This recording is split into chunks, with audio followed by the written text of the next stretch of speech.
இன்றைக்கி வந்து நவாப்பழம் அல்வா வந்து செய்ய போகிறோம். அதுக்காக தான் கிட்டத்தட்ட ஒரு 7-8 கிலோ நவாப்பழம் வந்து பொறுக்கி வச்சுருக்கோம். ஸோ 2 நாளாக பொறுக்கல, அதனால் பாய் மேலேயே அப்படியே கடந்துச்சு. ஸோ ஒரு ஓரமாக வந்து பொறுக்கி வச்சுருக்கோம். அல்வா செய்யறதுக்குதா சின்ன குண்டா எடுத்து வந்துருக்கோம். ஆமாம், நீ என்னமோ பெருசாக 20 கிலோ இருக்கிற மாதிரி எடுத்துகிட்டு வந்துட்டேன். இன்னும் 2-3 கிலோ இருக்க மாட்டேங்குது.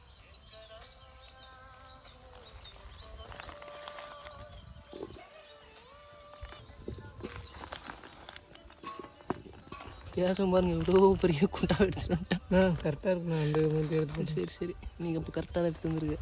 கேஸ் உனக்கு தெரியாததா? இங்கே ஒரு மலை கொஞ்சம் வச்சுருக்காங்க. கேஸுங்க ஆல்ரெடி பொறுப்பு இங்கே இருக்குது.